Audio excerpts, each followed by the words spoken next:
Oxytocin, the bringer of creation and destruction. Part 2. Hello, I am Dr. K. Paul Stoller, and this short video is based on an article I wrote for a peer-reviewed journal. This is Part 2. Oxytocin is one of the primary hormones associated with childbirth. During labor, the receptor cells that allow a woman's body to respond to oxytocin are greatly increased. And it is oxytocin that stimulates powerful contractions, which helps to dilate the cervix and move the baby down and out of the birth canal. This distension of the lower birth canal and stimulation of pelvic autonomic nerves leads to oxytocin release if there is no epidural. In fact, if a woman does have an epidural, she may need to be given additional oxytocin to minimize the need to use forceps. Although low dose, as opposed to high dose oxytocin and epidural anesthesia, will increase cesarean section rates due to inadequate oxytocin levels. When women in labor need help to trigger or strengthen their uterine contractions, the drug they are given is called Pitocin, which is, in fact, oxytocin but synthetic version. Oxytocin in pain relief and wound healing. Oxytocin exerts an analgesic action by reducing the depolarizing action of gamma-aminobutyric acid, GABA, on the nerves that respond to pain, known as nociceptive neurons. GABA is the primary inhibitory neurotransmitter, and oxytocin upregulates its action. Researchers have found that oxytocin relieves pain in newborns and makes the delivery process less problematic for the newborn, and seems to be effective in relieving low back pain in children and adults as well. Oxytocin has even been shown to play a role in wound healing, which stands to reason when we connect the dots. Understandably, when a person gets injured, stress, anxiety, and fear tend to increase. However, when we have adequate oxytocin levels, the cascade of stress hormones, primarily cortisol, is reduced and doesn't interfere with the wound healing process. Is oxytocin a mind-altering substance? Although I have experienced the dramatic emotional impact of using oxytocin at a critical moment in my life, results aren't dramatic in every case. For example, when oxytocin is administered to an emotionally and physically healthy individual, it's likely that that person would notice minimal changes. Oxytocin does not get one high, nor does it alter one's level of consciousness. If you used oxytocin before going to a dinner party, would you be more outgoing and gregarious? Would you interact with greater ease and laugh more often? It could happen, but the effects would likely be rather subtle. To put it in perspective, think of a woman in labor. I, for one, have never seen a laboring mother who was given Pitocin, synthetic oxytocin, radically change her demeanor and ask her nurses and midwives to join hands and sing a round of Kumbaya during the birth process. But it does help her move through labor. Oxytocin deficiency, the enemy within, or how the lack of this one hormone is tearing at the very fabric of our society. It is not my intention to single out the females of our species here, but the truth is, women are very emotional beings and are the most impacted by fluctuations in oxytocin levels as well as other hormones. I recall a quotable line from a Spider-Man movie where Uncle Ben tells his nephew Peter Parker, "With great power comes great responsibility." I submit women have great emotional power, which is a problem if you do not also know the responsibility for having that power is also great.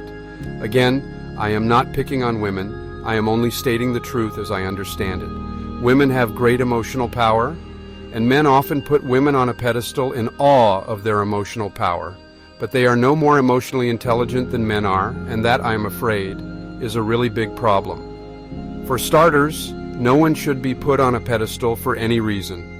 We are all imperfect human beings, and if one is interested in a viable long-term relationship, LTR, putting someone on a pedestal will work against a stable long-term relationship. If you treat someone like royalty, one might expect noblesse oblige, but more likely one will eventually experience an execution, off with your head, and at best you will be looked down upon. Polymorphisms, or SNPs, mutations or variation, on the OXTR, oxytocin receptor gene, are very common in the human population, and they will cause a functional oxytocin deficiency regardless of adequate oxytocin levels. For example, one of these SNPs will cause women to feel lonely all the time and have a lot of anxiety. My point is, genetics complicates what is already a very complicated situation. I think the best we can do is educate ourselves about how various hormones affect our behaviors and try to get ahead of any potential problems. I realize I am asking for a lot, but I will give you a small example. I educated parents in my medical practice about the importance of telling their young adolescent daughters about oxytocin, specifically that this hormone could cause them to make life decisions based on false assumptions. When these young gals have their first puppy love, they will be flooded with oxytocin. That will greatly impact their perception of reality, as most American teenage girls are under all the high levels of stress and anxiety our unnatural modern cultural landscape imposes on adolescent girls in our unlovely society. That guy they fall in love with will have little to nothing to do with making them feel so wonderful, that it is their own oxytocin making them feel wonderful, not the guy. I would tell the parents this knowledge needs to be shared with their daughters to help them stay grounded, make appropriate decisions for themselves. But this was years ago, and even though I was incorporating psychoendocrinology into my medical practice with practical advice, I had no idea back then just how helpful as well as dangerous this hormone is. I think of oxytocin akin to the Hindu god Kali, both creator and destroyer. Without emotional intelligence, oxytocin has destroyed and will continue to destroy. Oxytocin receptors may decrease in a diseased or aging brain, and if receptors are destroyed or limited, such as what may happen in a child with a post-encephalitic syndrome, normal physiologic levels of oxytocin may not be enough to get done what oxytocin needs to do. Also, an injured brain may not be able to manufacture the amount of oxytocin required to do the job at hand. Using the example of a vaccine-injured child who has developed an autoimmune encephalitis, receptors on the neurons in the brain could fall victim to the attack, be they folate receptors, NMDA receptors, or, as in this example, oxytocin receptors. There can be changes in the oxytocin levels inside the brain or cerebral spinal fluid that are independent of oxytocin levels circulating in the blood. As there isn't yet a practical way of measuring how much oxytocin is being pumped out inside the brain, one's need for oxytocin must be determined either by circumstance or empirically, by observation. In general, oxytocin levels decrease with age, and that the effect of this deficiency on women is much more profound than with men. It is clear from my clinical experience that in most, the oxytocin levels do drop, and this is incompatible with the maintenance of a domestic romantic relationship.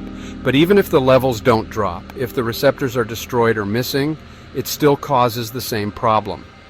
Oxytocin deficiencies do drive some to drink. Our interpersonal, especially romantic relationships, are deeply affected by the lack of this hormone, and problems in this area drive many to drink. A woman could have a good partner, a pleasant home, and wonderful children, but if she has little to no oxytocin, she will open the gates of her emotional brain, the limbic system, to inappropriate fear and panic. She will then be at risk of going into fight or flight mode, regardless of the lack of a legitimate reason. This will then turn off the love light in her relationship. You can't express love and be in fear at the same time. They are polar opposites. Once that love light is turned off, it is off for good, and with that, any romantic interest in her current partner. Over 11% of girls in the U.S. are victims of sexual abuse, and that does cause serious psychological trauma. I think it is higher than 11% because I know most cases don't get reported, but I can't back that up. These traumas are often unresolved and buried deep in the subconscious mind, but with inadequate oxytocin, there is no gatekeeper repelling these fragmented memories from the amygdala and the rest of the limbic system, so these memories can subconsciously slip into the emotional centers of the brain, and then bingo, fight or flight kicks in, having little to nothing to do with her present reality. Unfortunately, slipping into fight or flight is not usually a recognizable event in the context of long-term relationships. It's more like a thief in the night. You don't see it or hear it coming, and the sequelae could be very subtle, as the emotional bond a couple has imperceptibly deteriorates, until by the time it is recognized, if it gets recognized at all, it is too late. This is the end of part 2.